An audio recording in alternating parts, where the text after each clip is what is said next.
Once upon a time, two friends joined forces to bring you the best in horror entertainment. Brian from the north, Tim from the south, each bringing their own unique perspective to the horror community.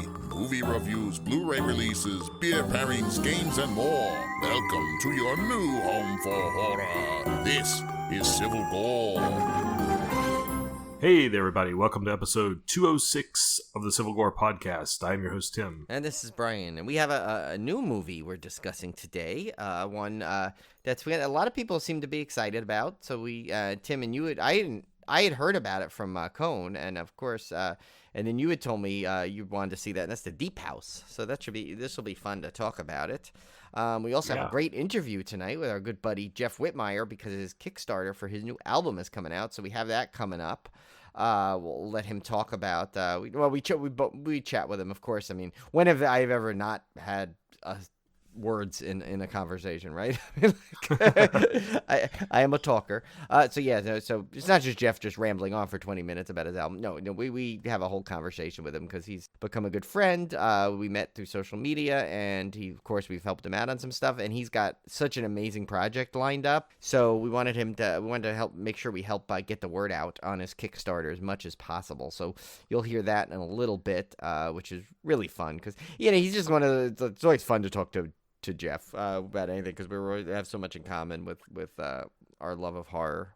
Yeah, he's one of those guys that we just instantly clicked with, and this project he's got, I'm super excited about. I've already backed the Kickstarter, so we're gonna let him promote that and kind of just hang out and do a little bit of a horror chat, which is always fun with our friends. So that's coming up, but first we have our first chop.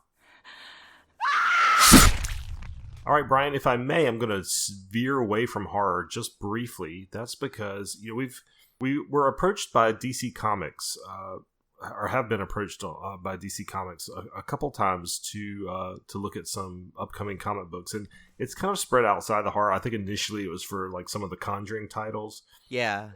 I'll just go ahead and say I'm a big DC fan. I was always a bigger DC fan than I was Marvel. So DC Comics were just the thing. That's what I mostly read as a kid. I watched Justice League, on Saturday morning cartoons, and I read Batman. I read Superman. Those were the comics I gravitated towards. So I've always been like a huge DC fan, huge Batman fan. But DC has gotten lately into kind of the horror side of things, especially with the Joe Hill line of comics, which are all fantastic, which I've read. Even some other titles have kind of veered into that horror territory in a way that they maybe haven't focused on in the past. So that's been really exciting for me to see DC kind of going into a horror direction. This latest comic that we were asked to preview was not a horror comic per se, but it is a Batman title, and I really wanted to take the opportunity to talk about it because they were kind enough to send us an advanced copy of it, and I thought it might be of interest because I know a lot of horror fans are also comic book fans.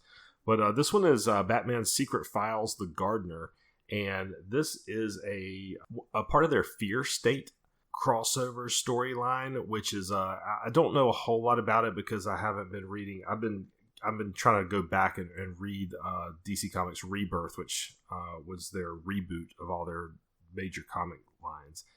And I've been trying to go back and read those from the beginning, so I haven't caught up to the more recent ones. But Fear State apparently is a big storyline with Scarecrow in Gotham City and that kind of thing. And it's got a lot of what they call the Batman family. So, Robin and Nightwing and Batwoman and Batgirl and all the heroes surrounding Batman as well. So it's got a really broad cross-section of the whole Batman universe, which is always a lot of fun. And this particular issue focuses on kind of the origins of Poison Ivy, which I always think is cool when they do villain origin stories.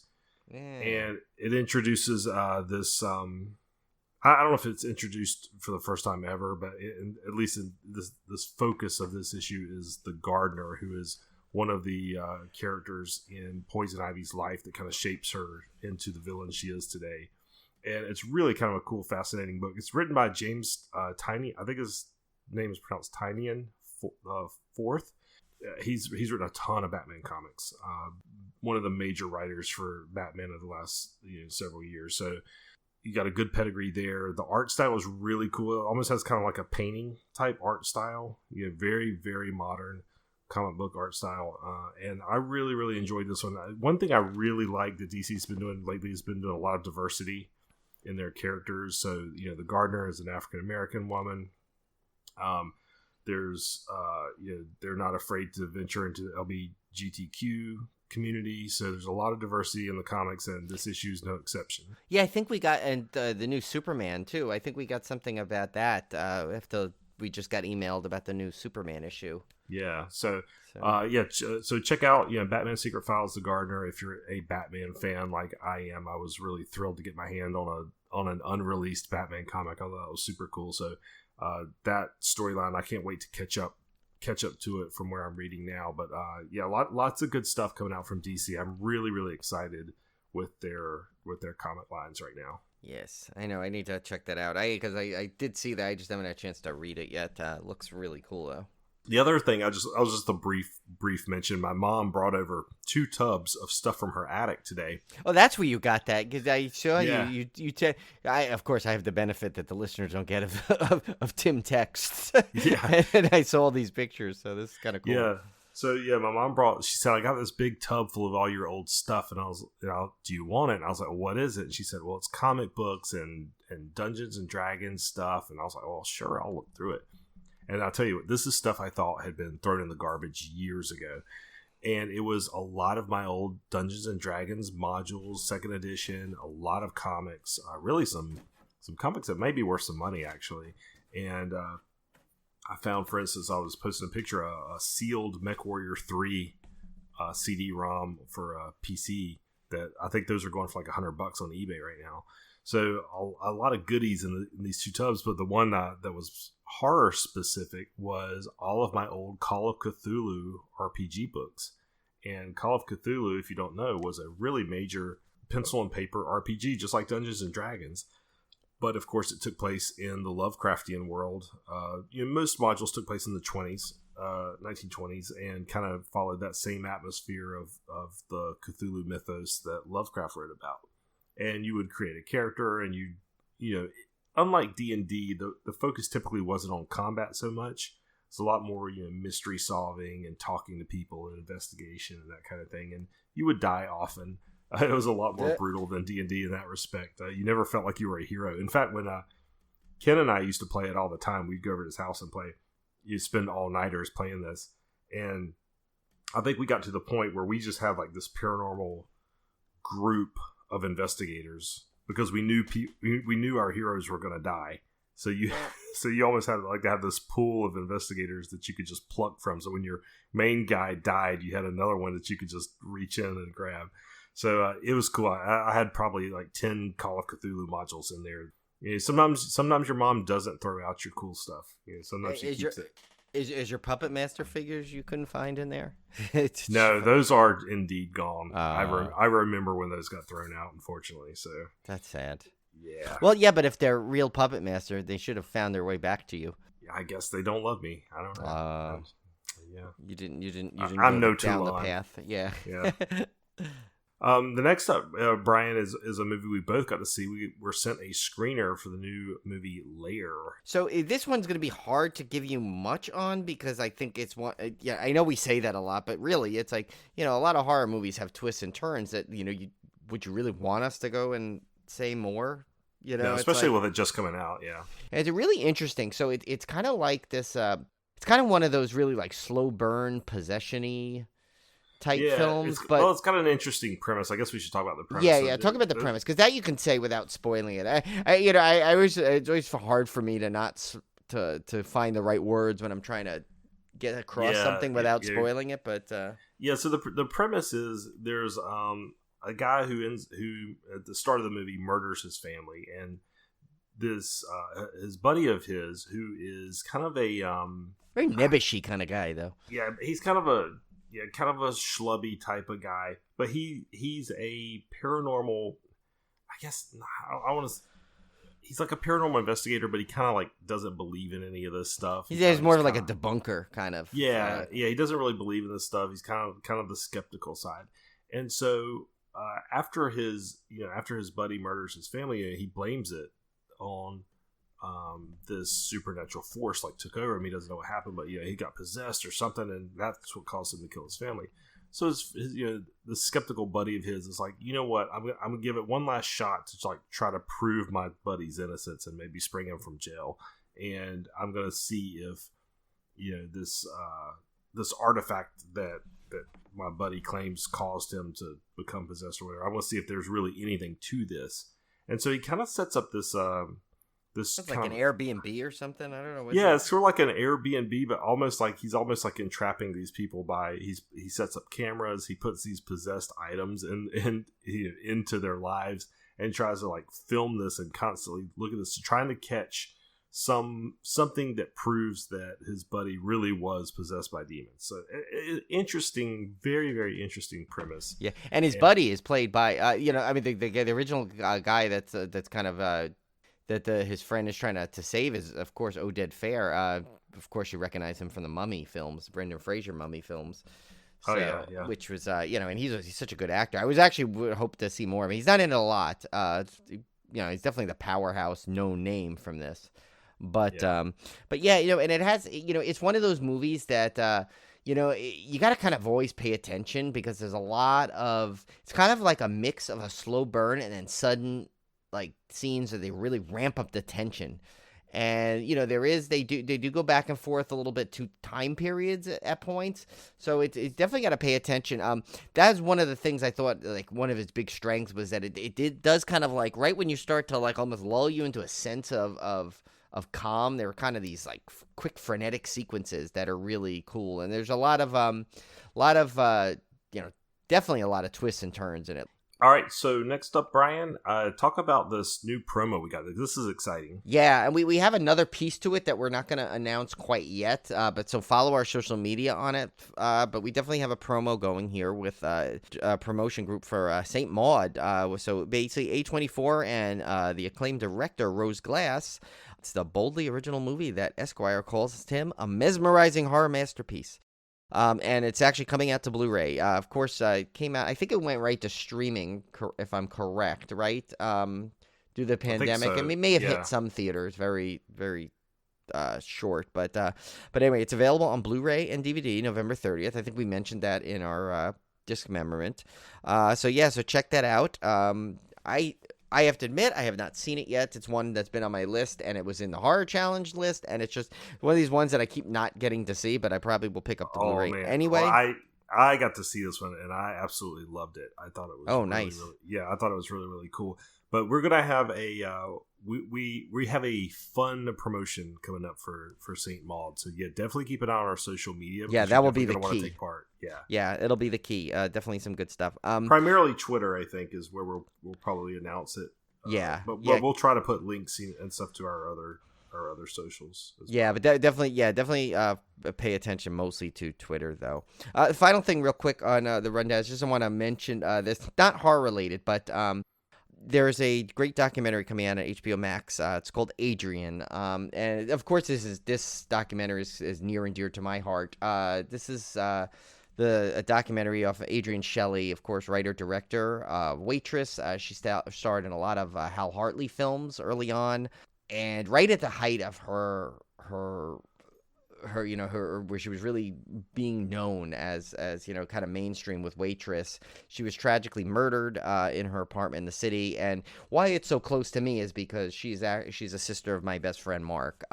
So I was, I once again that night I remember it. I remember everything about it when we had to, when we heard the news and. Mark's family was my family, so it was really a tragic story that like hits home. And her husband Andy has directed this documentary. Basically goes through a lot of stories about how people that know her, like my friend Mark is in it, his mom is in it, and it just basically goes through a lot of stories from people that know Adrian well. So if you watch the trailer now, if you look on, if you go on Facebook, you can just Google it. There's the Adrian Shelley Foundation, which is actually a great foundation. It basically supports women in film, helps them come up with finishing funds for movies and stuff. So it's a really great charity. Well, not really charity, but a foundation, so to speak. And I'm really looking forward, although it's going to be definitely a heart-wrenching documentary to watch. But I definitely think it's something that everyone should watch. It'll be on HBO Max December 1st. So just give it a watch. I think you'll see what an amazing person Adrienne was, and also what an amazing filmmaker and what a talent she was. So definitely give it a chance to give it a shot to watch that on HBO Max. All right. Well, it is time to get to our interview with our good buddy, Jeff Whitmire, and talk about his new upcoming project that I'm really excited about. And I hope everyone goes and backs on Kickstarter. So let's get right to it. Our interview with Jeff. So today we have one of our good friends here, Jeff Whitmire. Of course, if you follow our social media, we'll always retweet some of his great stuff. He is a expert musician, and you know what? When we say talented, I don't even think that's it. There's got to be like a higher levels, like uber talented or something like that. Like he's like uber Jason, like. And he's gotten so many great horror songs out there, and he's doing a Kickstarter now, of course, for his new album, which we'll let him tell you all about it though. So of course, welcome back, Jeff, to our show. Hello, welcome everyone. How are you? Yes, and Jeff, of course, we always said you were welcome back anytime you have anything, and you have something big. So I think, I'm gonna give you the floor here, so to speak, and let you kind of introduce your latest opus. Okay, well, we're currently working on an album. About a year ago, I started doing horror songs, horror comedy songs, mostly parodies. It all started with a little song called "Zoom Where It Happened" that features some people that might actually be in the room right here. Never heard of that song. You never heard of that? Is it good? Yeah. Is it good? the one I dragged certain podcasters kicking and screaming into the video. just half of us. I went in willingly. And no. Freddy Krueger, claw and all. And right there. So yeah, I loved it, and I'm a huge horror fan. And I was doing music for about 3 years, like nerdy music, comedy music. And started doing the horror stuff, and I'm like, why have I not done this? It's music about, I'm doing something I love, which is music about something I love, which is horror movies. And so I done that one, and then the 1BR guys were like, well, where's our song? So I did a 1BR song, and did a Rocky Horror one, and it just kind of kept going. Until I started sneaking in originals. I'm a big Last Drive-In fan. I'm a huge Last Drive-In fan. So I had this idea for an original called Hey Joe Bob, and which I worked from the ground up. Like the first song I ever had like someone do all the music for, completely original. And I said, you know what? I have to do an album. So the idea was, let's just do an album of horror music, of horror comedy music, originals and parodies. So I got to the point where half of them are pretty much written and recorded. And when I say half, there's like 18 songs in this thing. But so like 9 of them are written and recorded. And I said, let's do an album. Because I want to make it sound good. Like a lot of the videos on my YouTube, if you go on my YouTube channel, like the 1BR song in Halloween Road, the Rocky Horror Picture Show, Final Destination, they were all just kind of done in my house, my limited skills at mixing, just for fun. Those aren't what I want to put on an album. I want to get them professionally produced, music, effects, and everything. So I do have a producer that, it does cost money. So I said, okay, we're going to have to do a Kickstarter for this. So that's where the whole idea came out of. I said to finish this album, if I, can pitch this to everybody and get help, we all come in, we come up with some fun rewards. We can make this happen. Yeah, and I think what's great too is that I think as most Kickstarter, this is something that I think like people are almost like asking you to do at some level. They're like, come on, we want to get we want more from you. Like I know it's me who pesters you about once a week with a new idea to give you something. But once a week. Oh, maybe once a week, twice, Brian. Yeah. Maybe twice a week? I think Once I've a gotten day DMs minimum. I think I've Minimum. gotten DMs from Brian that had no less than 7 ideas in them. by the Well, I way. can't. I cannot listen to a song now without seeing how you're going to turn it into a horror song. I just and some of them are on there. Some of them are not. I mean, you've given me ideas that I definitely still want to do. I had to make cuts if I didn't, because every song I do costs money. I mean, for me to make it, it costs, money. Yeah. So I was like, eventually I got to the point where I'm like, I've got to make cuts. And then when Brian also gave me the idea for the album title, and we came up with how that had to end, the ending is enormous. Yeah. We did have to make a few cuts, but if you've heard Final Girl, it's important to point out that Final Girl was a Brian idea. Oh God. Yeah. I really am like, I'm like such a troublemaker. It's like, I've made Jeff's life like so difficult. Oh my God, Brian's costing me money again. Seriously.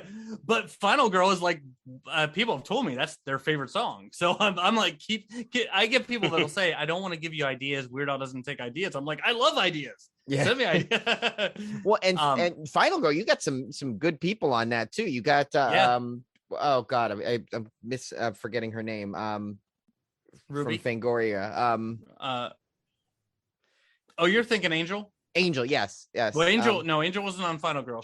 She was on the Joe Bob one. That's right. Yeah. Okay. Which I still say I predicted, because in that video she peeks out from behind the Fangoria cover. Oh, that's right.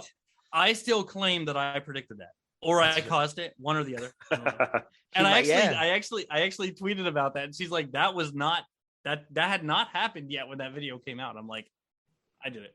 There you go. See, it's a Jeff Whitmire effect. Yeah. Angel, one of the writers of Fangoria, was on the video for Hey Joe Bob. Narcotic Casserole, who now I believe he writes. I think he's writing for Mutant Fam now. He's really active. Was in there, and Ruby and Wolf Knight. But yeah, Final Girl, I got a lot of people on that one because I kind of wanted to merge the whole world. I still kind of feel like my comedy music side and my horror side haven't quite totally merged yet. We also call this my Facebook side and my Twitter side. Yeah. which they're starting to finally blend now, but like everyone who backed and who was really behind the early stuff is over on Facebook, and I can't quite bring them to the horror side. They're all over on Twitter. I'm trying to find a balance, and I've had a lot of them tell me, they're like, well, we don't watch horror. Like, I think when I did Midsummer, I thought everyone had seen Midsummer, and I was told by so many people I spoiled it for them. Oh no. Well, I mean, the movie's like 2 years old now. Tim and I have old. Yes. we have a rule. It's like, if you haven't seen it in a year, okay, then whose fault is that really? And in fairness, I was told by a lot of people that they saw the Midsummer video, they heard the Midsummer song, and then they went out and watched Midsummer. So I was like, okay, yeah. So it sparked it. So with Final Girl, it was kind of a blend of everybody. It was Tina and Randy, who I knew from doing Smule karaoke 6-7 years ago. Oh wow. And Beckett, who I've known from the nerdcore comedy music world. We call it nerdcore. That's like mumblecore, nerdcore. It's like mumblecore, yeah, nerdcore. But then we got a bunch of the horror fans in there, like Ruby, who hosts her own horror show now, which I've joined many times. Oh wow, nice. Which I like to pull myself into, but we have co-hosted a lot of episodes. I love Ruby. Carla Davis was in there. Suzanne from the comedy music. So, and then Sarah, who a lot of people know from Twitter Horror, made an appearance. So it was kind of a combination from, you get some people in there. That's what's cool. I think that's what's so cool about your projects. Is like, you come up with this great idea, but you always try and incorporate as much of the community. I never want to go small. Yeah. Yeah. No, but that's what's awesome. And I think that's what makes you stand out too, because every one of your things has like, you put all of your energy into it, which is, and the final product always shows it, but you also make sure everyone else is involved, to get really make it like all your songs. I feel like they're like this labor of love to the horror community at the same time as just being like, something that you love to do. Yeah. Like I said in Hey Joe Bob, I mean, Hey Joe Bob was about me growing up a horror fan.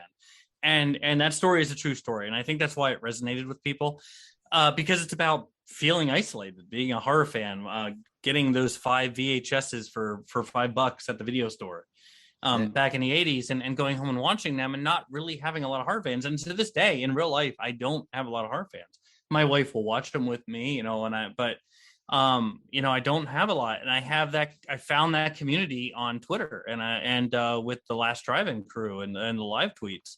And through like the podcast, meeting you guys. And I've met so many great friends in the process, and some in real life, like the Jamboree. And I just, for me, it's more about the fun of doing it. I don't make money doing this.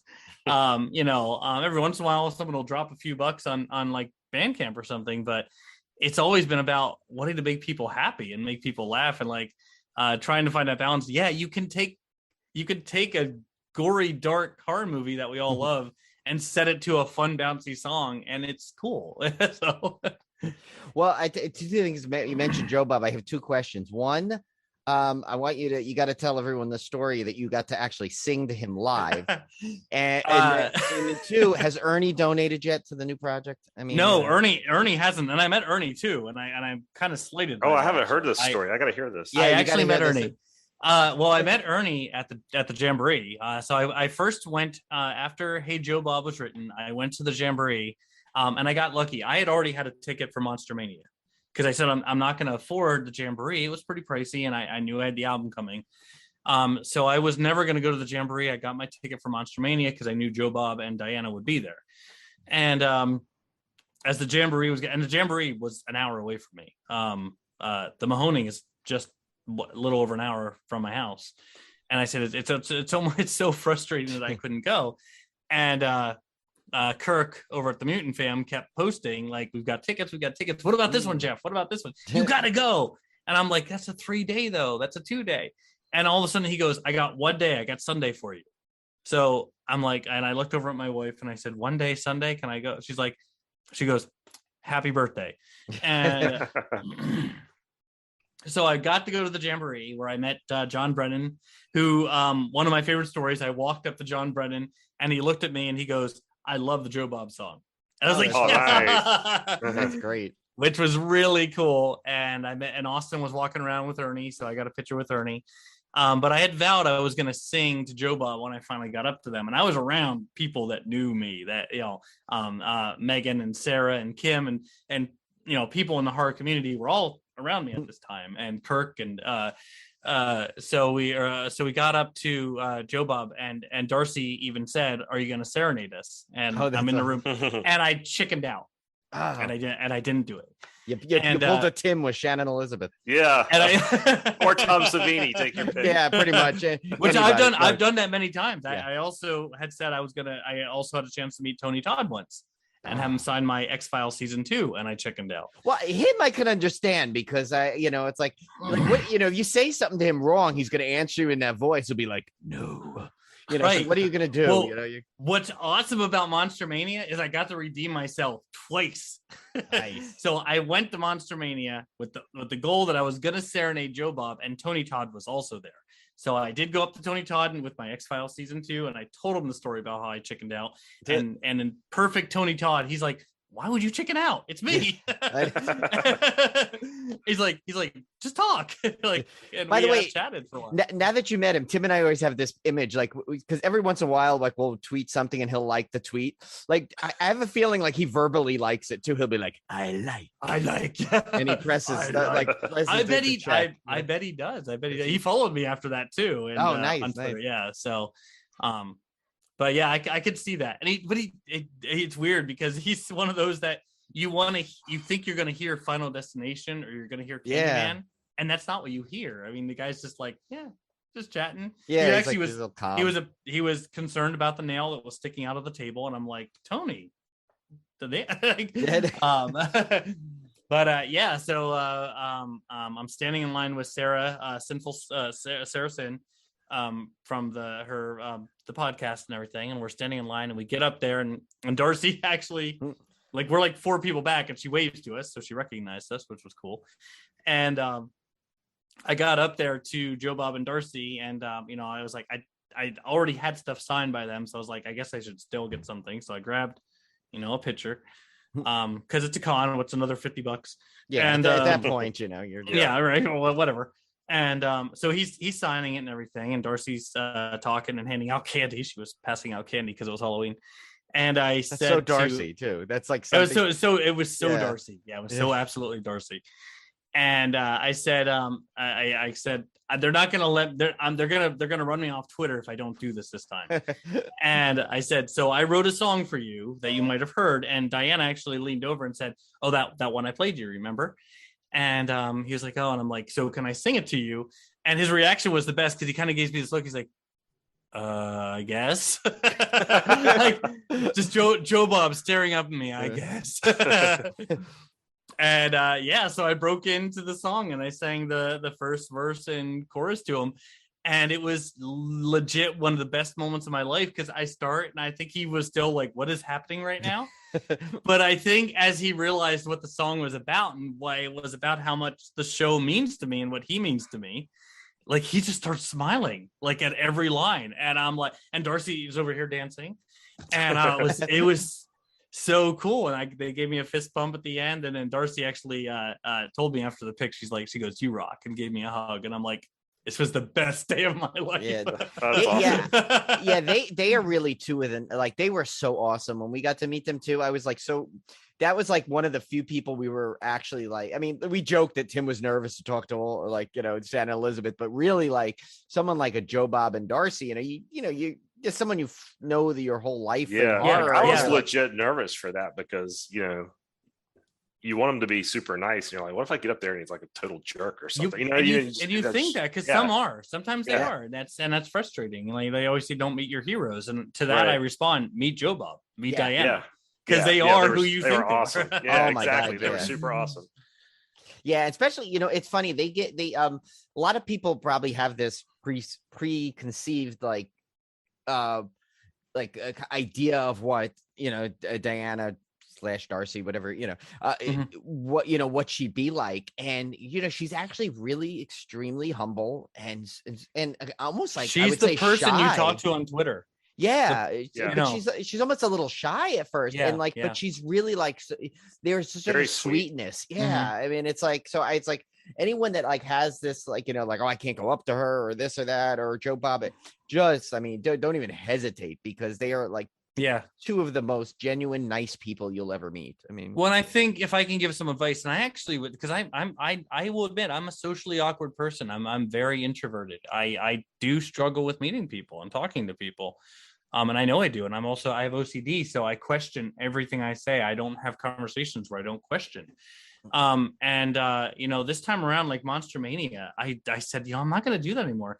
And it was a much better experience. I had read a thing saying, like, when you meet a celebrity, first of all, don't assume that they're as into the thing that they're in as you are.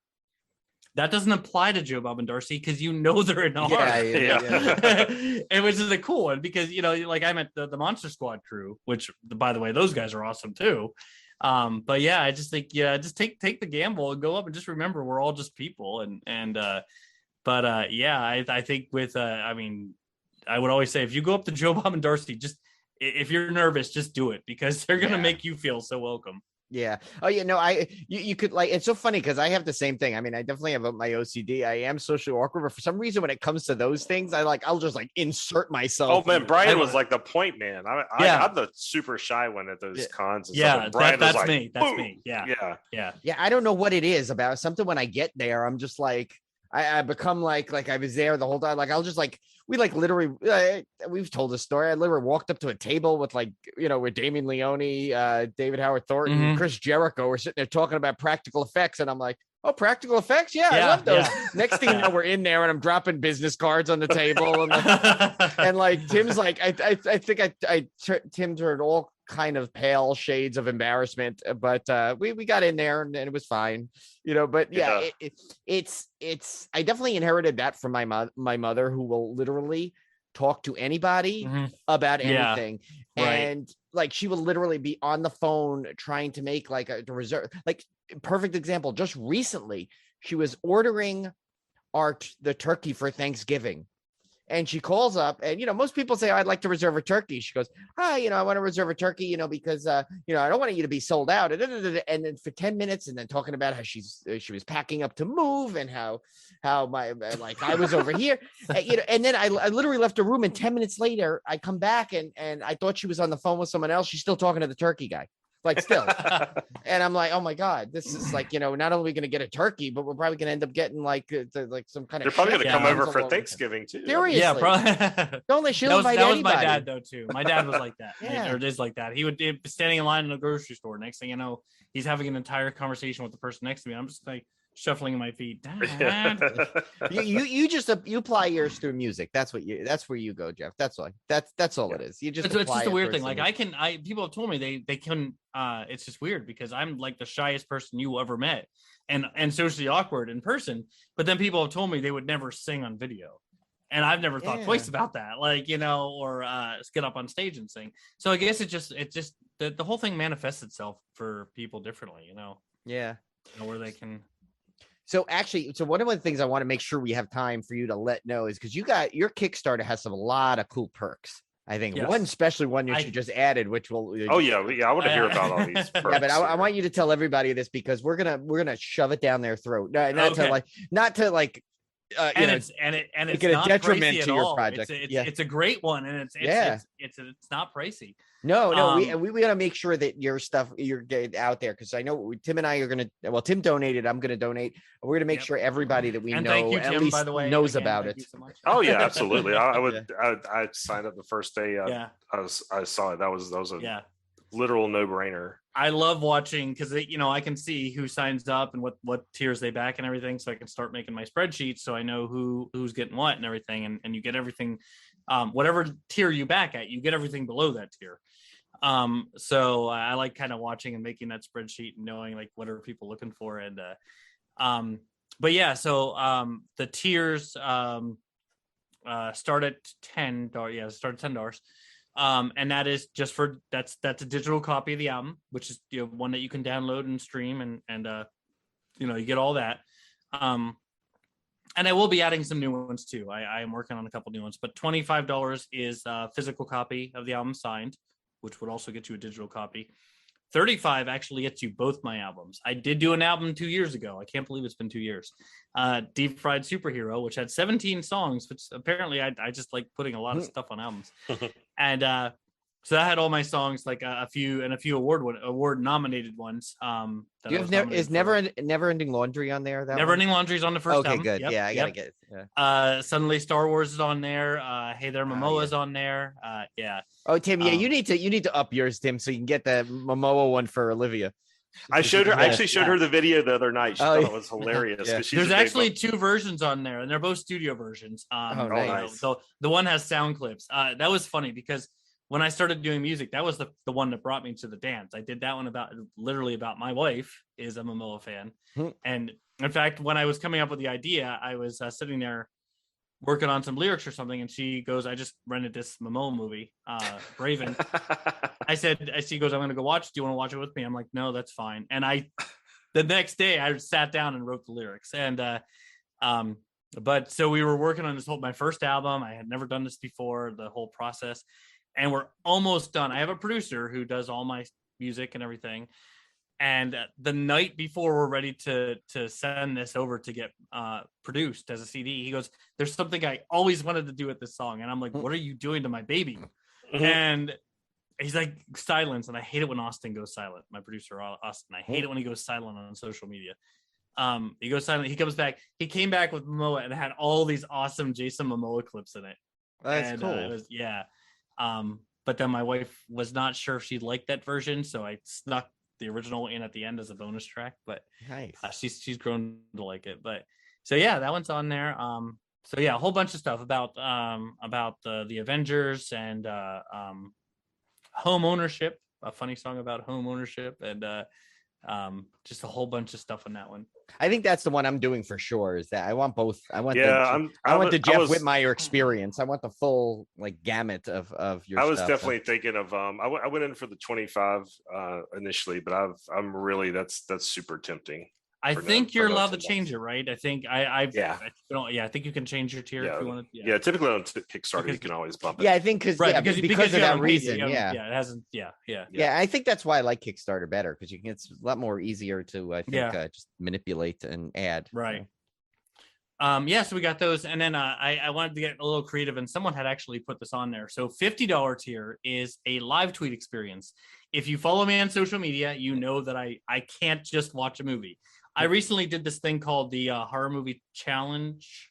Oh yeah, I heard about that. seem I to believe have it was heard like- about Those it, yeah. those I don't know guys if you that heard did about that. this. Like it was Those just like guys this, were this- dicks. I'm telling you, They they made were- a they really were. hard challenge. they were bastards. Like some of those objectives, like holy hell. Yeah. So I did this horror movie challenge thing, which I couldn't find my sheet. Yeah, you got to send that in. You can get. Just send your score in. We'll Yeah, trust you. yeah. I know. I got I them know all. you I did got- it. I got them all. I did them all. I saw it. Yeah. We saw the I got all tweets. the, Yeah. But even during that, like I couldn't just watch a movie. I had to live tweet it, and then there's a bunch of people that and also Last Drive-In have kind of become live tweet partners with me, and I like to do the screenshots and everything. And oh, wait a minute, hang on, my wife has just thrown something down here to me. Is it good? Is it good? Oh, this is fascinating. I know this is like live on the. Apparently, my wife just hand delivered. There it is. Oh, look at that! Oh, there you go. Wow, look, you're It's official now. Yeah, I have It to is say, Tim and I were so thankful to the way you promoted that. Like, I think you made it the most exciting year because I think there are a lot of people that like when they saw how much fun you were having, Yeah. we're regretting that they didn't do it from the beginning. And I think next year we're gonna even have like more than ever. I did. Like people got. What was it the night we did the loved ones? We actually had people like we're like, oh, you've never seen this one, and they're like, oh my gosh, we got to watch your reactions, and because that movie's that one's amazing. good. I love Yeah, that. I love that. That was one of my gems of the challenge, and that we've always say that you always find a couple. That one to me was one of my highlights. Midnight Movie was the other one for me. That that movie blew me away. But And I got to see both of those. I haven't seen either one of those. oh, they're both great. Yeah. Oh yeah, Tim, you'll flip over the loved ones. I can tell you. That. Yeah. Mhm. It's not for everybody. You just got to be Yeah. ready because it's gonna go there. Yeah. Oh, I Man, can't wait. Yeah. I'm pretty good on Tim predictions this year, so I think I think I can safely Brian's like predict. nailing me. I mean, yeah, Yeah. he's got my likes and dislikes down pat this year. Yeah. Right. Well, Midnight Movie just surprised me because I thought it was going to be just the cheesy standard slasher, but they took an idea and they ran with it, and it was very original Nice. and a lot of fun. The kills were great, but yeah.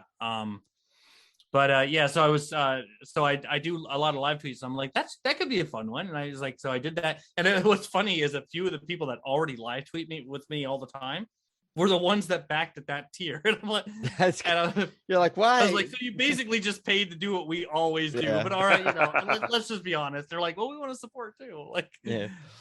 But the key with that one is you get to pick whatever movie you want. So that might make it fun. Especially it'll probably be an Amityville shark Ouija thriller or something. Which, if you know anything about me, you know that I'm going to eat that up anyway. I know. Exactly. I will say I look forward to Jeff's live tweets during the Joe Bob specials as much as I do the Joe Bob stuff. I really do. I always That's a approach lot it of fun. like an MST thing. I have to say though, do you like you have to have like interns, right? Because your tweets come out so fast. I'm like, how does he even do that? I can't even like read the tweet. The next one's coming already.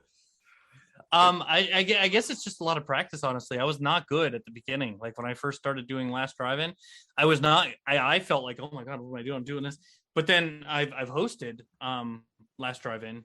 Yeah. Actually, twice now. And then Last Drive-In again, which they were doing theirs on Sunday, which is, by the way, a lot easier to tweet during on a Sunday afternoon. Yeah. Well, and then you'll the Christmas one just got announced again. The as always the Christmas one, which is good because he always comes up with two like last year's was great. Was it Christmas Evil and that Santa Sleigh? Well, the one was that the one with the Home Alone type, right? Oh, Deadly Games. Deadly Games, I think he did, right? Yeah. Which is another That was good one. awesome. Right. But no, we need I gotta like somehow get like I can get like maybe 2 tweets out in like a 5 minutes, and like I'm always rushing because I'm afraid like I'll misspell something, and then by the time I send a tweet out, it's like 10 minutes past the scene, and I get no likes. And it is no, it is frustrating. I misspell things all the time, but and then I get annoyed because then like Darcy will retweet it, and I'll be like, misspell. Oh no, I see my my come mistake. back. Wait, bring it back.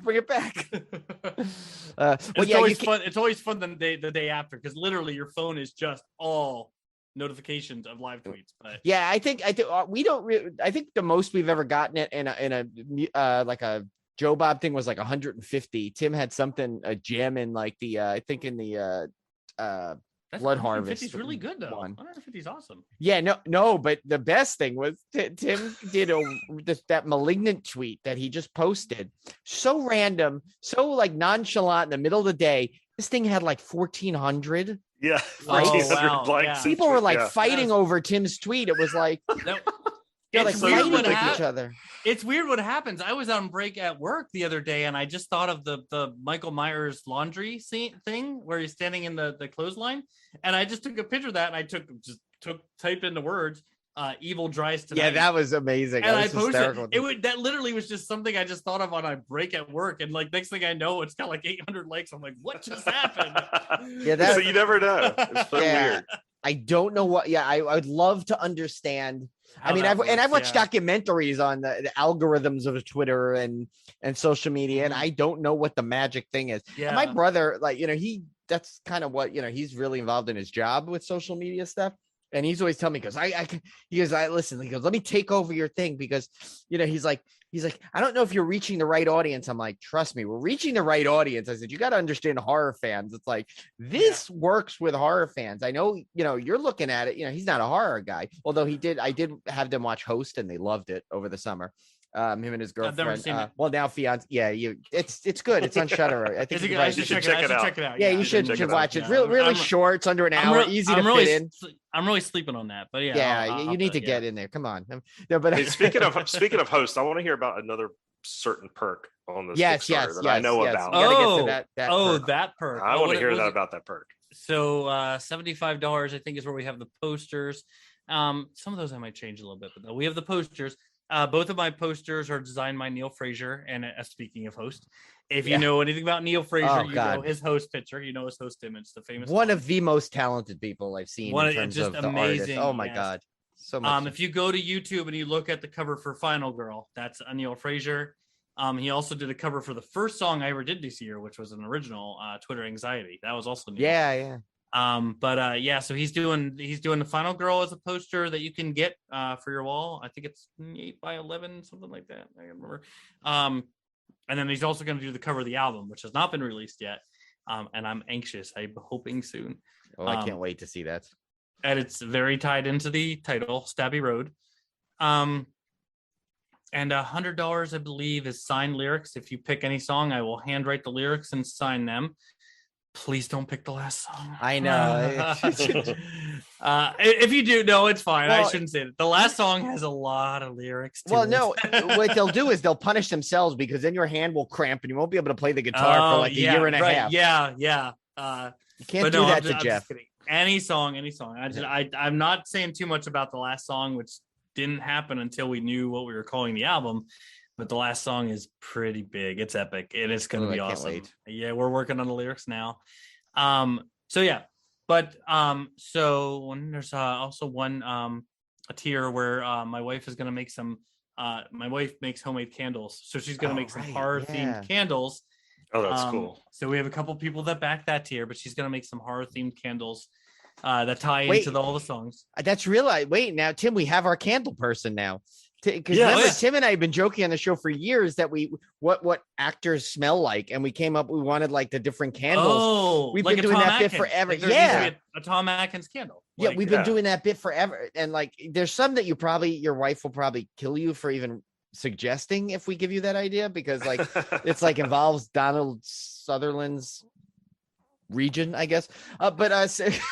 Moving on. And like that's not what the candle smells like. I mean, it smells like old leather. And... Yeah, that's right. It makes you make this face. Yeah, kind of. But so we have that. Like it was Cody. She always like listens. She was always suggesting the different types of candles. So now we know actually who to go to for if we actually ever produce this candle company. But sorry, that's what, didn't mean to what she does when I'm Actually, writing and stuff. we might as well say like the last tier is me not talking for like a half a year. If you give Jeff the Just the remainder of the budget. yeah, if you give Jeff the rest of the budget, you won't hear from me for a half it, year. If you pay off the $5,000, the goal is $5,000, by the way. Yes, I'll finally shut up. And I always feel like, dude, I gotta tell, because I know I didn't know this originally too, and maybe it's obvious, but there's a reason I picked $5,000. It wasn't arbitrary. It wasn't like, hey, I want $5,000. I know everyone knows this, but when I crunched all the numbers for what were left of the songs, a song usually cost me like $150 to $200 to make, unless it's host, which was $400. Hey Joe Bob was about $500, depending on how much work it is. I mean, I don't like to talk money, but too much. But to say that, you know, when I crunched all the numbers plus the cost to make CDs, plus because that, you know, you have to pay for that too, to make, you know, every you have to pay the artist. So when I crunched all the numbers, it actually came out to $6,000 to finish the album. But I got a huge, crazy donation. I actually got DM'd by someone in the horror community. I don't think he minds you saying his name. He was pretty open about it. Alex, who goes by All Right. Actually, before the Kickstarter even started, he donated $1,000. Oh, wow. That's awesome. Amazing. Yeah.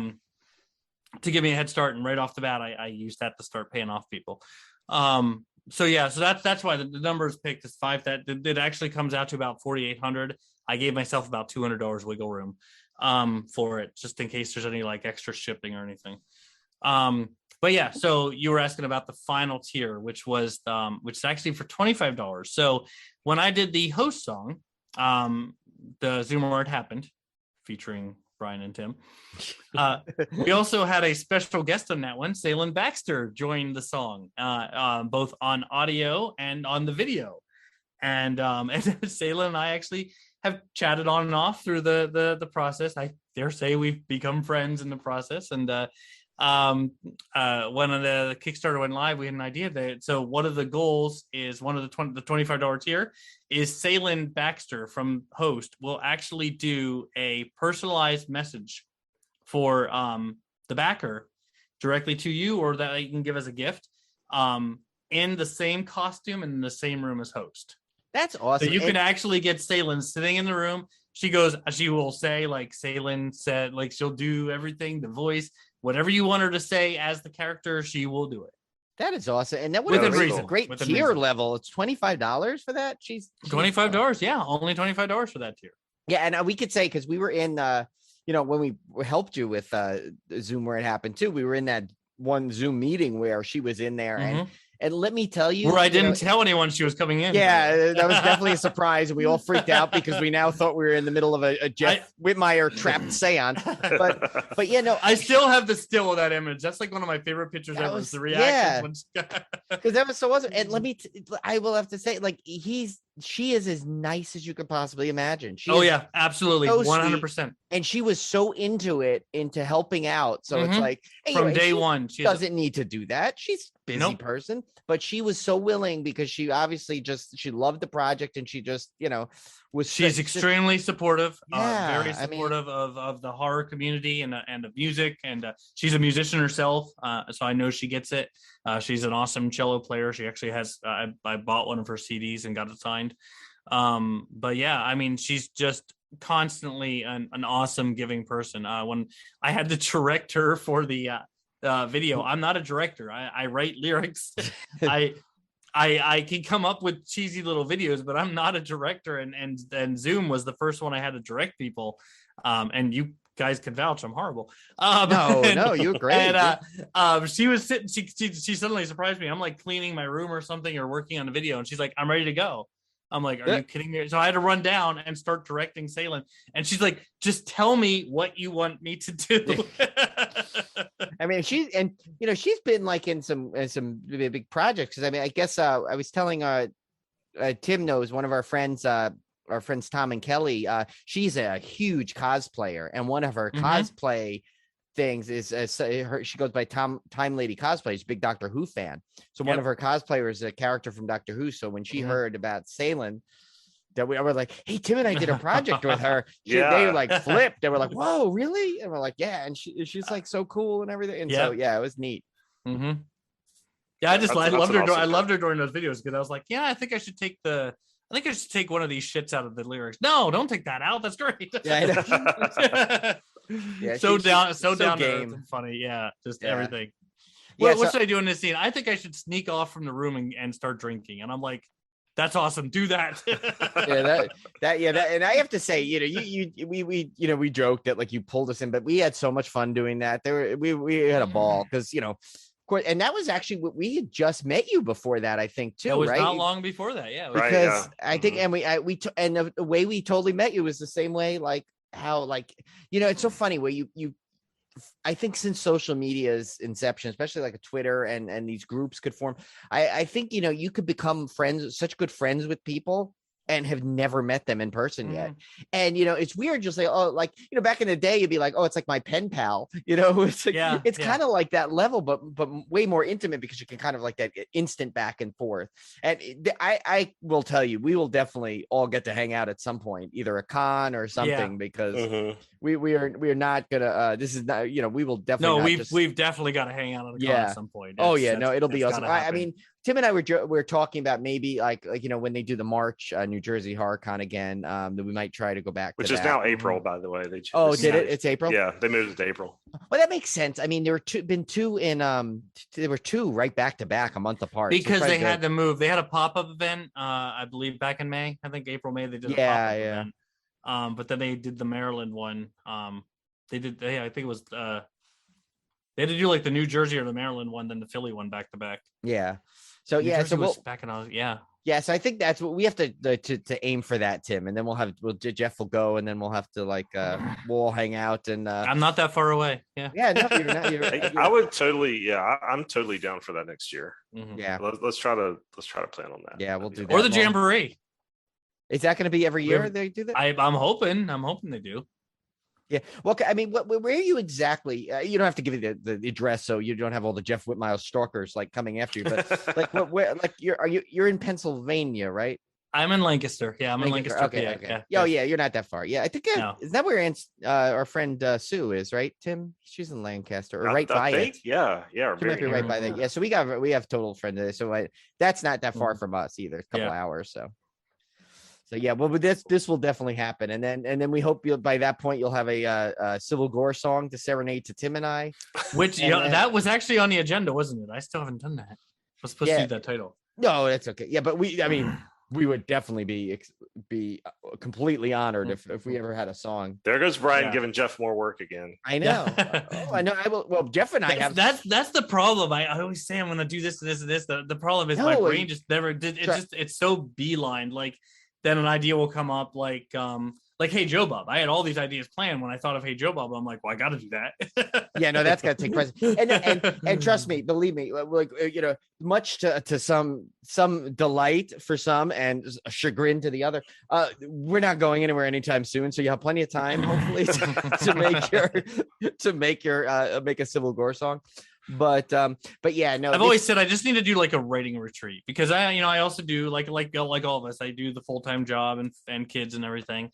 So the time to write and everything, is that limited window unless I stay up all night.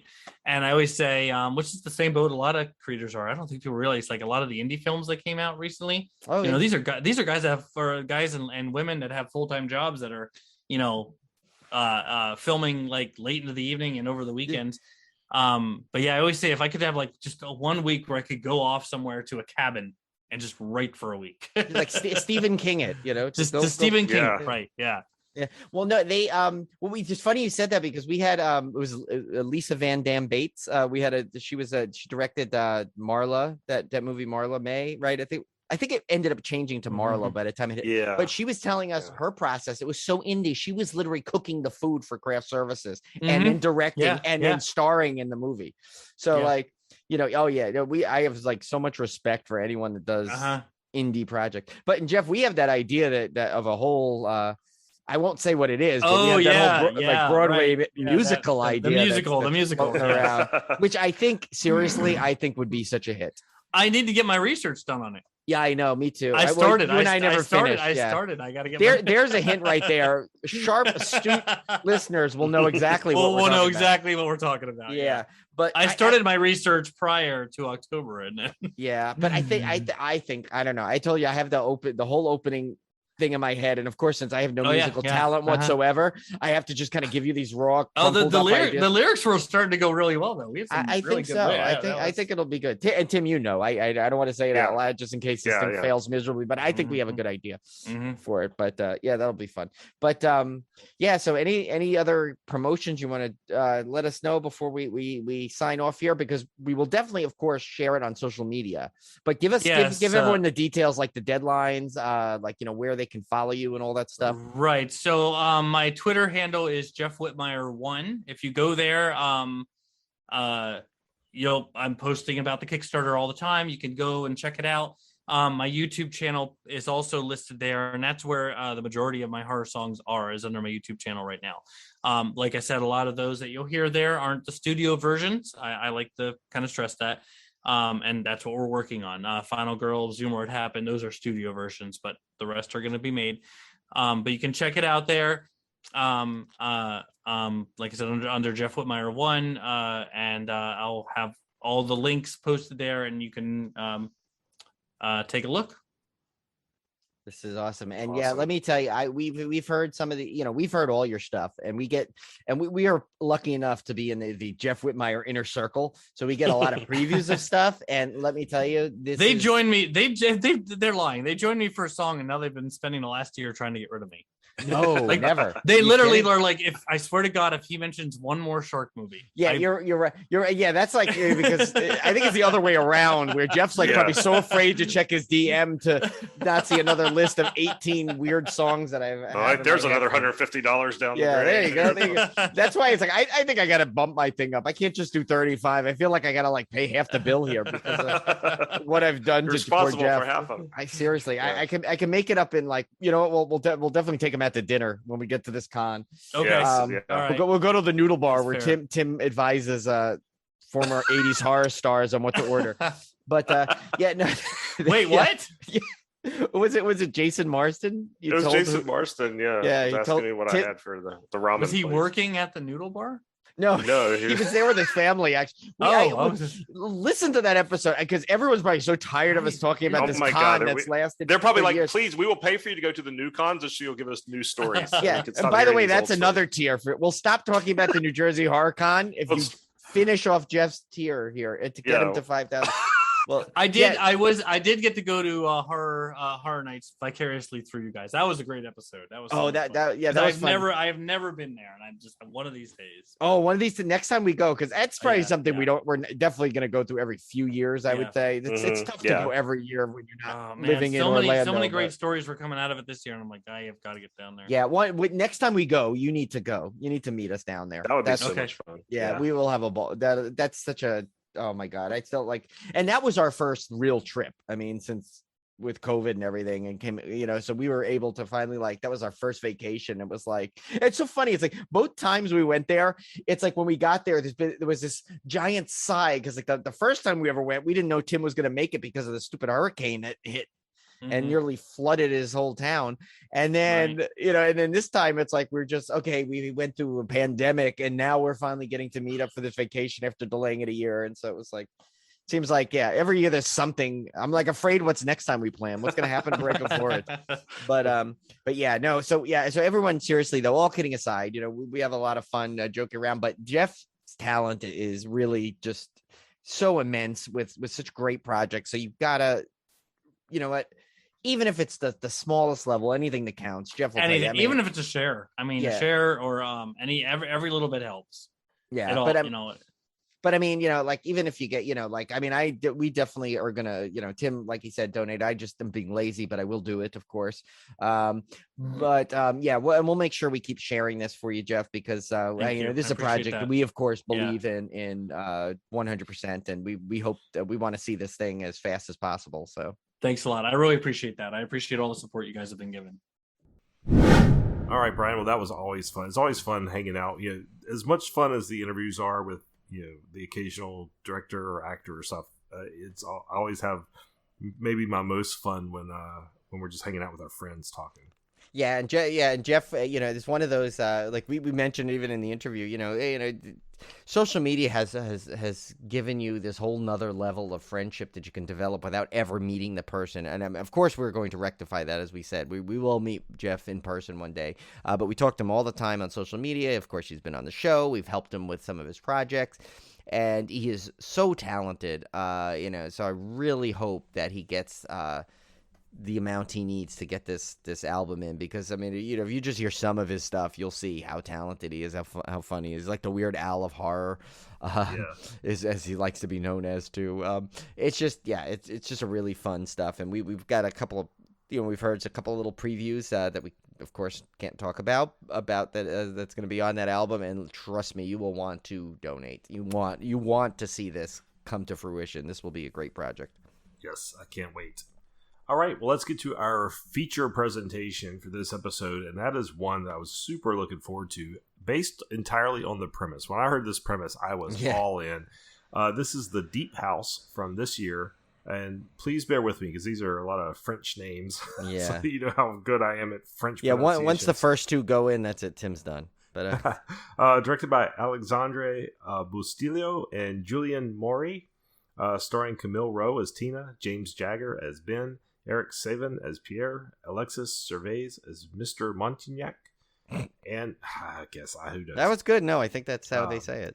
And Claessens as Madame Montignac, Carolina Massey as Sarah Montignac. A young and modern couple who go to France to explore an underwater house and share their findings on social media undergo a serious change of plans when the couple enters the interior of a strange house located at the bottom of a lake, and their presence awakens a dark spirit that haunts the house. So if you haven't seen the trailer for this, the story talks about, I guess, Tina and Ben are this.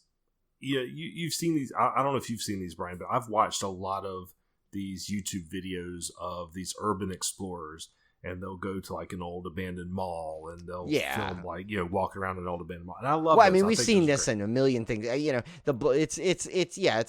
one of those blogger types. Like, we've watched all the theme park ones. We've watched the Disney blog. Yeah. So, but these are ones that kind of like go pick like old like abandoned places. And I tell you, was it me or did you see that first sequence when they're at that one house? Did you get that like Goji haunted asylum vibes? Totally, I'm like, is that the same place almost? I know, so much it looked like it. It looked exactly like it. Yeah.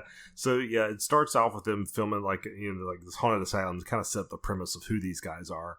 And Tina is more of the, I guess she was kind of, I don't want to say roped in. She's kind of roped in by her boyfriend, right? So he's the big blogger and the one that's wanting to get all the likes and stuff, and she as his girlfriend wanted to kind of she becomes interested in it, but I wouldn't say she's as hardcore into it as he is.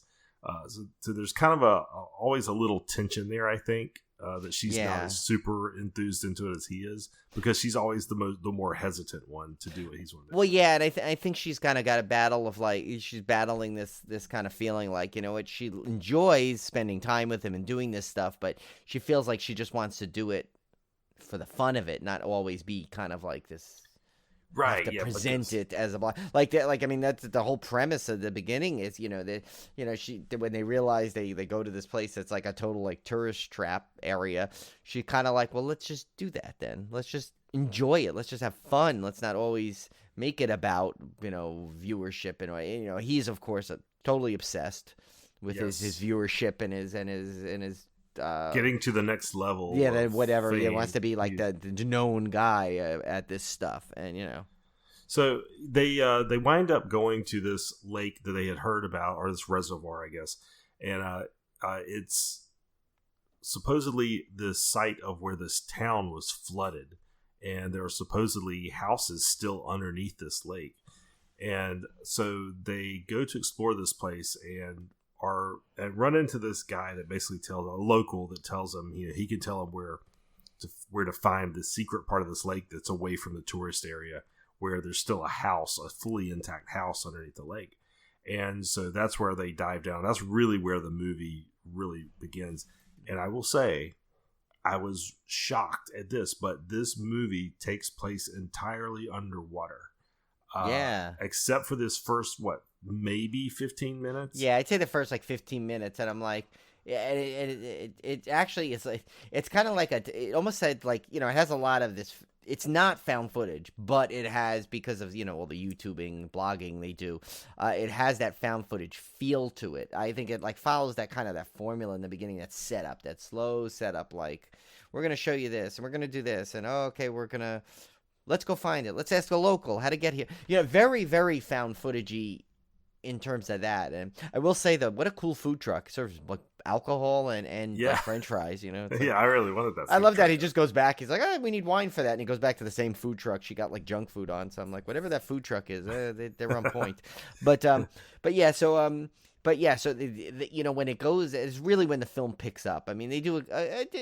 I'd say definitely, I think they spend a little longer than they needed to on the setup to get there. I think you could have got that in a lot of scenes, but I think they wanted to more show the friction between the couple a little bit.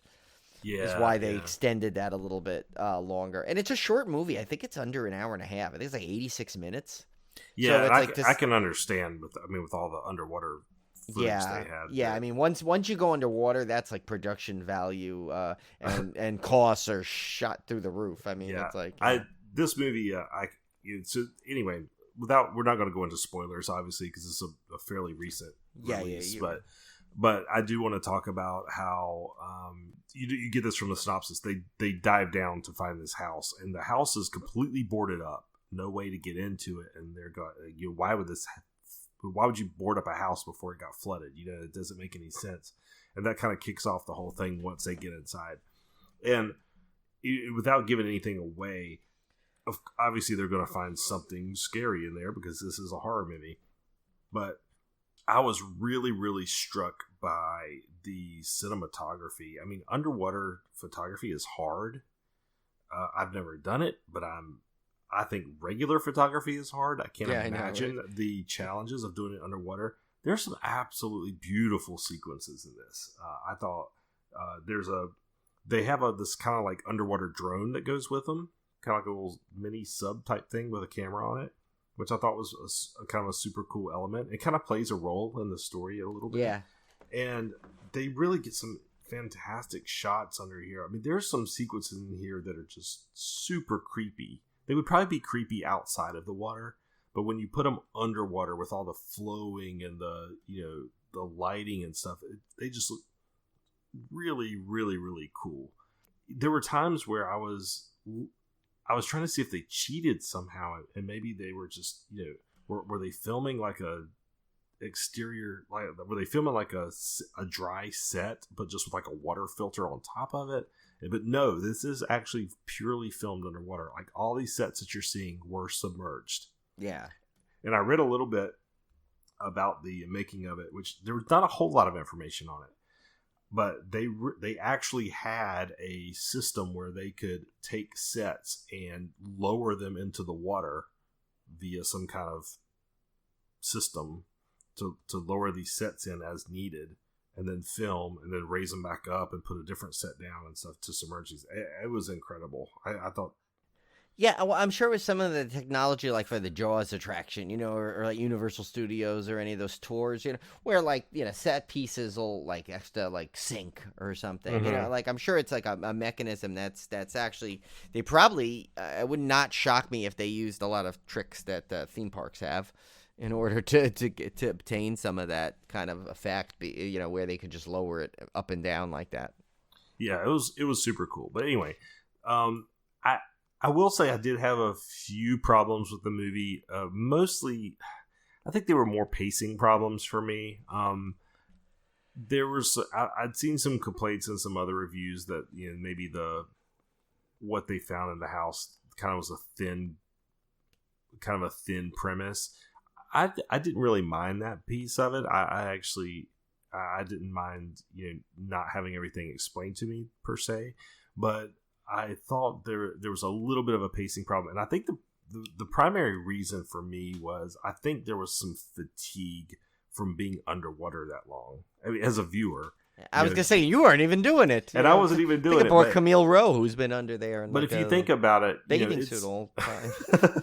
But if you think about it, if you're in any kind of setting for an extended period of time, there's a chance of some kind of viewer fatigue. I think underwater just lends itself to that maybe more than another setting, just because it's claustrophobic. Yeah. The lighting's weird. There's, everything moves a little slower. There's a vibe to it that's kind of, I found a little hard to watch for that extended period of time.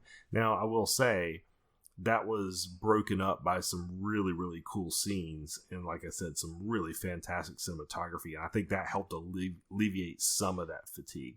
But I think overall, the movie had a little bit of pacing problems because of that. Yeah, and when and it's funny you said that, because it does make a point. Most of these movies where anytime there's like there's a house or a location where there's a presence involved, a supernatural presence involved. Well, usually what most films will do, they'll establish the set, and in this, it's like they're basically swimming through it, and exploring through it. So, while it like I'm wondering, and you said that's an interesting point. Like, I wonder if that place took above ground and they were just kind of walking through the house, if it would have had that same pacing problem. Here they're like kind of like swimming through the house. And and part of it is, it's almost like what its strength of the beautiful shots and everything like that, and the awe that, like, wow, this is filmed underwater, maybe almost like some level kind of takes you away, because you're so focused on that like, you're like, okay, when's the next thing gonna happen, kind of a thing. So I think while it like is so cool in that aspect, it might even like actually give it the film an additional challenge. They might not have needed, but but it really was cool though. But I think you're right though. I think that there were some pacing issues, and I don't think it was enough to basically ruin a film or in it by any means. No, not by any means. And in fact, I would recommend everybody watch this. Yeah. I mean, it's definitely we'll. Just because we're criticizing an element to a movie doesn't mean, it's like, oh, don't watch it, because I know Tim and I are usually really positive with the movies we pick, and because we curate them to our likes, Yeah. But, so I this one definitely, while it's a minor criticism, really, I would call it, it's definitely does not detract from the overall enjoyment of the film. Yeah, I think it's one of those movies that maybe could have been better, but the fact that they did as good as they did with the challenges they had to have had filming this, I think it's worth watching it just alone, just for the impressiveness of what they pulled off. So to me, that I got enough entertainment out of it just from how did they do that? Wow, that's an amazing shot. Wow, that's a super creepy shot. There was enough of that in there that even though I wasn't completely sold on the whole plot, and maybe that didn't really live up to what I was hoping it would be, all those other elements made it entertaining enough to definitely be worth a watch. So I would recommend checking it out just for that alone. Where else are you going to see an underwater haunted house? I mean, how cool is that? I mean, there's no other movie. I can't think of a single movie that's ever even gone anywhere near that premise. So for that reason alone, it's definitely worth it. Yeah, and I always like underwater things to begin with, underwater like locations of stuff. Like in Jaws 3, where they had the whole underwater theme park kind of thing. They walked under, or just like in that game BioShock, where you went down in the water. Oh yeah. Like stuff like that to me always is kind of a cool, because it's such an unknown thing, and it seems like it would be so foreign to do. It's so unnerving yet so cool at the same time. So I'm all for that kind of stuff. Yeah. I think there was some, I don't want to give any spoilers away, but there's a rule I typically, if you guys have listened to the show long enough, my rule about haunted house movies, a certain thing I don't like. And this movie does it, and I didn't mind it. We'll leave it at that. So this movie does it, and I didn't mind it. I think the reason I didn't mind it is because it was underwater. And it looked so all you got to do is wet things Tim's like suspect about, and it might be okay. It might be okay if you just submerge it. So maybe if they took that movie Haunt and threw it in a lake. You set that underwater, I'd probably like it. Do you think we'd like it better? I think this movie automatically gets at least an extra half star just for being underwater, because it's so freaking cool. Yeah, and I think, Tim, you know why? Because I think you felt like I did. It had that extra depth to it. Yes, there you go.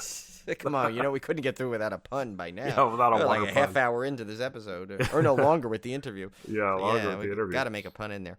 But So, yeah, overall, and actually, I wish I would have realized this before. It's actually available on Epix right now, the Epix okay. channel, or if you have the channel, you can get the app, you can watch it too. So it's also, of course, on VOD, but if you do have the Epix channel like I did, you can watch it on that.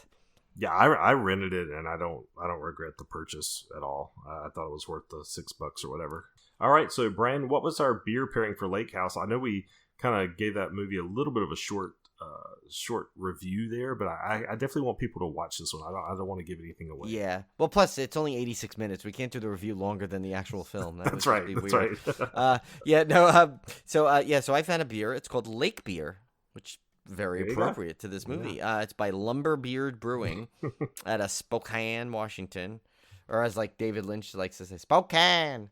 But anyway, it's 5% ABV. It's really not much of a description here, but it's crisp, easy drinking lager for those days hanging out at the lake or imagining you are, like Tim did. He imagined he went down to this lake and went underwater with this couple, and they probably asked him what he was doing there, because they didn't invite him. But I need something stronger than 5% to go into that lake. I think I would too. They did drink wine before it. Maybe I should have did a wine pairing. But, yeah. So that sounds good though. I'm good for a good session beer anytime. All right. Yes. So last week we were looking for our triple threat actor or actress. This was the easy one. Cone got this one. Yeah, this is an easy one. We knew Cone would get this one right off the bat. Yeah. So clue number 1: in my most known role, I provided a character a very iconic piece of sports equipment. That character was Shelley Finkelstein, of course, provided one Jason Voorhees his iconic hockey mask. We were looking for Larry Zerner. Yes. Larry, of course, playing Shelley.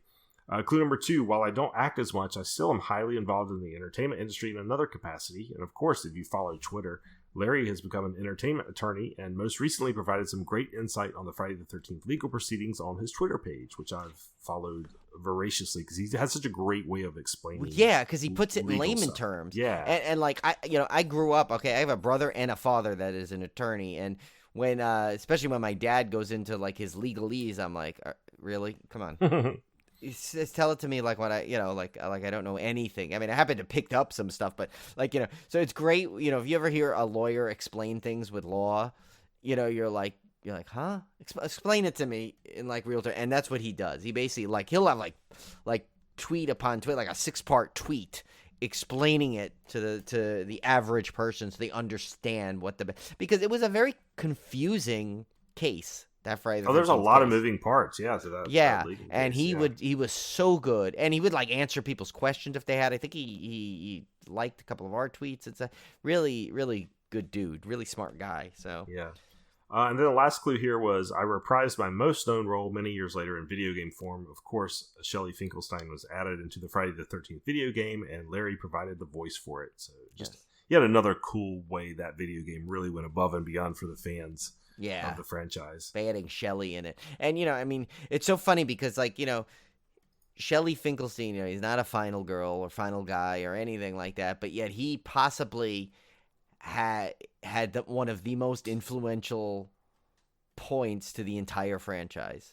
By, of course, if he was into another sport other than hockey, who knows what Jason would have looked like. And I think I said Finkelstein, should have said Finkelstein, but I'm extremely tired and also... some say Finkelstein, some say Finkelstein, whatever. Yeah. So Shelley doesn't mind. He's a cool dude. All right, so our triple threat puzzle for this week is a movie. So this one's definitely I think this was pretty gettable. I think our listeners might get it because of some other podcasts, if you know what I mean. So I think if someone pays attention. All right, so listen carefully. We're looking for a movie. Clue number 1, I have the distinction of being one of the few slashers to hold this rating. Clue number 2, I have a sound effect that also shared itself with not only a Disney film, but a Disney attraction as well. I'm very proud of that clue, even though that is probably such a stumper part. That is, I did not know that about yeah, this I movie. did not either until I was researching this question. But And then our final clue, I have a line in my film that was taken from an extremely famous 60s horror film. yes, So that gives you a little clue there of the time period of this movie as well. yes. So. You know, it's sometime after the 60s, obviously. Yeah, obviously. All right, so our fan topic food listener question of the week, of course, comes to us courtesy of David McHugh, Horror Mailman on Twitter. And this was a good one. This one almost stumped me. Really almost stumped me. It's still kind of stumping me, in all honesty, because I have an idea, but I'm like, the same time, I'm like, well, I had plenty. Well, let me read the question and I'll explain. Yeah. So the question is, what character in a movie could be great, but the actor was miscast? And I had plenty of examples of this for non-horror movies, and I know that for non-horror movies, yes, yeah, I got David plenty. David didn't specify a horror movie in here. He said in a movie. He didn't. You know what? So it could be any of them. Yeah, you know what? And I closed myself off to like. No, I did it on purpose though. Oh, okay. I intentionally tried to find a horror miscast because the examples of miscasting and I mean, you got Keanu Reeves and Bram Stoker's Dracula, which I don't know if that's a miscast or just a kind of a bad performance. You know, and that's rare because Keanu's awesome. Yeah, I don't know if that's necessarily a miscast because I could see him as Jonathan Harker just from looks alone, but I just don't think he just had a very good English accent. And it's hard sometimes to distinguish between a miscast and just a bad performance, right? Because in hindsight, if they had a bad performance, you could say, "Oh, they were miscast." Well, maybe not. Maybe they just had an off movie. So that was. Then you got the one I bring up a lot is Jessica Alba in the Fantastic Four movie. I hated her as Sue Storm. I just did not. I thought that was horribly miscast. Maybe if they hadn't put a blonde wig on her, I would have been, or dyed her hair blonde or whatever they did. That I might have been a little more accommodating. But that just to me was just ridiculous. So yeah, there's plenty of examples of non-horror miscast. So Brian, do you have an example of a horror one that you thought of? Because I've got a really good one. One of the ones actually is funny that you said that because because I remember we had discussed Keanu Reeves, I think briefly about it. I wonder if it made the show or we discussed it off air, but that was one of the ones I was thinking of too. It's hard because I'm trying to strictly go to horror, and horror pretty much gets cast. I mean, I think generally pretty well. It's like because especially a lot of the movies, it'll have certain points that they try and hit. So like it really is not the characters. A lot of there's a lot of one note characters in a lot of the horror movies that we see. I'm trying to think of what there was one I had, and now I hate to say this, it totally slipped my mind. By the time when I was typing the question, I said, "Oh, I'll probably pick this one," and now I can't think of it, and because I didn't write it down because I don't like to write it down. Usually I remember it, but I forgot we had a thing. Should I do mine and then maybe do yours first, and hopefully I could jog my memory on this one. Okay, so I have a really good one for this because I remember when this movie came out, I was incredibly disappointed in the casting even before I'd seen the movie, and that is Interview with a Vampire and Tom Cruise playing Lestat, because I read the Anne Rice vampire novels religiously back in the day. I remember I picked up Interview with a Vampire, absolutely loved it. Then when I read The Vampire Lestat, I was completely blown away. I loved that book. Absolutely loved it. And then I read several more in this series. I never finished all of them. I kind of, after that first trilogy with Queen of the Damned, after that I was kind of done. But I loved the character of Lestat. He was a super cool vampire. I mean, he was a rock star, for God's sake, in the novels. So he had to be super charismatic.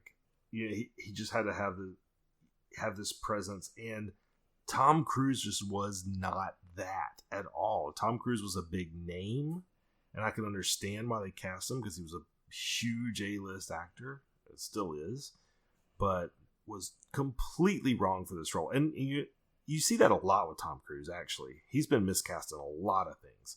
Like Jack Reacher. He was a terrible choice for that. So this was yet another example of where I thought could have been the launching point of of great adaptations of this whole series of books, I think, bombed because of this. And Brad Pitt was not a great casting decision either. I mean, they cast 2 A-list stars in a movie that really didn't need A-list stars. The best actor in that whole movie was Kirsten Dunst, and she was like a little kid at the time, and she was the best part of that whole movie. So yeah, that to me was my number one. Tom Cruise's Lestat, no, never in a million years. If that had been played by a really, really good, charismatic actor that just fit what I had in my mind better, I think that could have been a whole franchise. But they ruined it with the first movie, and we never got that really good Vampire Lestat movie that would have been amazing. We did get a Queen of the Damned movie, which was terrible. But I would have loved to see my favorite book of that whole series, The Vampire Lestat, turned into an awesome movie, and we never got it. Yeah, there was one I was thinking of, and I think it's not because he's not a good actor. I think he's a good actor. I just felt he was weird in the role. Was it Adrian Brody? And which one of the Predators he was in? Was it Predators? Yeah, he doesn't fit in that. He doesn't that whole fit world into either. that. That was one of them I had. I'll tell you another one that I've actually seen on lists before in like just miscasting in general, and that was Vince Vaughn in the Psycho remake. Oh yeah, I think that's definitely a bad casting choice. That was a bad movie choice, period. Let's be honest. But I think casting somebody with that comedic background was really, really a wrong choice. So I remembered it now, and it's so stupid because it's actually such a recent film. And again, this is not something against the actor, who I think is incredible, but we've discussed it kind of in the thing. I didn't think that Anthony Michael Hall was as good as Tommy Doyle in Halloween Kills. No, you're right. That's a good example. Yeah, and it's funny, I couldn't remember, it was so recent, and I couldn't remember not because of him. I don't think he was bad. I just don't think he fit I don't know. No, I love Anthony Michael Hall, but he doesn't fit the character of Tommy Doyle you think of as, even if you're going to consider Paul Rudd's turn as canon, he doesn't fit. He doesn't fit that kind of nerdy. I don't know. Tommy Doyle seems to be like a kind of more of a shy kid, more of an introverted kid, maybe a little nerdy, a little more intellectual. This guy just seemed like a kind of a beef, like a meathead type guy. Yeah, and if you think about it, right, here's the thing, and this could go back to I don't want to make this another little criticism about Halloween Kills at all, but if you think about it, right, okay, so he was traumatized as a kid. How old was he? Wait, 8? Yeah. Maybe. Tommy Doyle's character, right? Okay, and really, he was traumatized for about 12 seconds in comparison to what Laurie Strode went through, right? Yeah. He pretty much ran out of the house quick.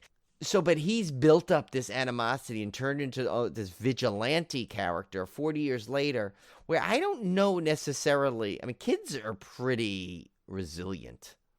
If you looked at Lindsay Wallace, she was pretty she was she wanted to she was all in there with him, hanging out with him. I don't know if they were trying to imply that they were dating or they just hung out every once in a while. And I still don't understand how the nurse, she was involved with them in that sequence. Anyway, but for beyond that point, but I don't think. I think you needed more of a, like you said, a shy type, more of a, a little bit because I don't think he would have been so vigilante thing. And Anthony Michael Hall, physically had the right thing for it, but I don't know if he just fit the character. I think I could just keep seeing Anthony Michael Hall trying to be tough is what I took from it. So, and I think, when I first saw it on paper, I thought it'd be okay. Because, he's done some horror, he's done some, and he's, what was it, The Dead Zone, right? He was in? Yeah. So he's done some horror. He's got some cred there. I don't know. It just didn't seem quite like it made sense, like him in there. And it's, so I mean, he said the character could have been great. Yeah, the Tommy Doyle character could have been great if he was a little bit more shy and then had his hero moment, or at least tried to have a hero moment. Right. And I think, but he came off as this aggressor, which didn't make sense. He has no connection to, like, I never once believed he was the kid from the first movie. Right. I just didn't. I didn't buy it. I didn't buy that whole thing, and it's not the actor's fault. It's nothing about that. It's just the way the character was written just didn't match who the kid was. And I know you can't necessarily extrapolate from a kid what the adult's going to be like, because a lot of things could change, but it was too big a jump for me. It was too big a gap there. Well, and especially when you have the other two characters with him in every scene that were the original actors. Yes. So I think that's why it's like, it might not even be a fault of his own. That may have been like almost a subconscious distraction. Right. You're like, okay, well, we know that this wasn't Anthony Michael Hall playing as a child, but we knew that's Kylie Richards playing it. We know that's the nurse from the original movie. So it's like, why is it? So I know that's one that I could think of. I mean, I'm sure there's others if I really sat and thought about it. But I think with this question, so it's kind of twofold. So you're actually having to analyze the character itself, and what a character. So you almost have to take it with a character a little bit about. So I think, like, your example with the Interview with the Vampires is a character you were familiar with, and then it was cast into a movie. Mm-hmm. Then it was, so now you're thinking like in this, it was a character that was a younger version, now grown up. Could have been a total different way. Like, I think the Tommy Doyle that, like, Paul Rudd kind of played was a little closer to what you would expect, like a little bit of a loner, right? A little bit of socially awkward, because you saw that when he was a kid, right? It's like, he had the hots, I guess, for Lindsay Wallace. He was all excited, as much as a little kid could have a little crush on his neighbor, kind of a thing. And it's like that part had the little cutesiness, so he was awkward, he was a little nerdy, he was bullied a little bit, kind of thing. It's funny though. I will say though, I know the like there was some in our roundtable, there was some criticism, but I thought the Lonnie Elam was the exact opposite. It's like they took someone that was like such a small character in the first one, and then whoever they cast in his role was like, seemed like, oh, that's a cool character. Like I thought he did a good job as Lonnie Elam. I think what they were trying to get across was that Tommy Doyle, being this kind of a little bit bullied kid, probably grew up thinking he was one of those type, like, I'm never going to be bullied again, and I'm going to lift weights, and I'm going to turn into this tough guy, and that's probably what they were kind of going for. But again, it's too big a gap for me to jump to go from this kid now to this like meathead type guy. I just couldn't do it. Yeah, definitely would have been. And it's funny, I was trying to go for like a like if there was any like kind of like other like movies where they did that. Like I was trying to think of movies where there was an adult version of a child character. And the one that goes to my mind, but I have to say it wasn't cast that bad, was going to say Jaws 3. We had Dennis Quaid play the older version of the oldest Brody's oldest son. It was okay because really the kids didn't have enough of a build of a character in the originals, right, so it's like you really could have put anybody in there. But that's kind of where I think this question, like, I think, and it's hard because we do try and do them on the fly. So I think this is one of the rare ones, and it's a great question. I'm not trying to take away the credit, but this is one of the ones where I think some research is really involved a little bit, where you have to really think back. You have to think on the two levels, like, okay, what character do you know enough in some way, shape, or form that the casting could affect it, But I mean, not just because there also could be like there could be like perfect example, like the Cameron character in the new Halloween. He's in the first one, second one. You introduced to him right away.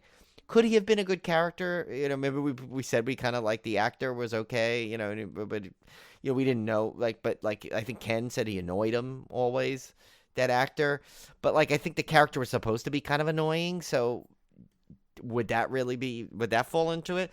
So it's like there's a lot of ways you could look at this one, I think. Yeah. That was a good question. Yeah. No, it was a great question. It's probably one of the most challenging ones that we've had because, like I said, there's a lot of thought that needs to go into this one. A lot harder to do on the fly, I think. Sure, this would almost make a great, like, just an essay, like, like if we ever get this website up, like that would be a great article. Yeah, like, I think, it would be. Topic. All right, guys. Well, we're going to get out of here. So I hope you enjoyed our interview with Jeff Whitmire. Again, thank you, Jeff, for coming on the show. And please go check out his Kickstarter and back that. That's going to be a really, really fun album. And we will see you back here next week. Yes. Stay out of those French lakes, but definitely partake of their food trucks.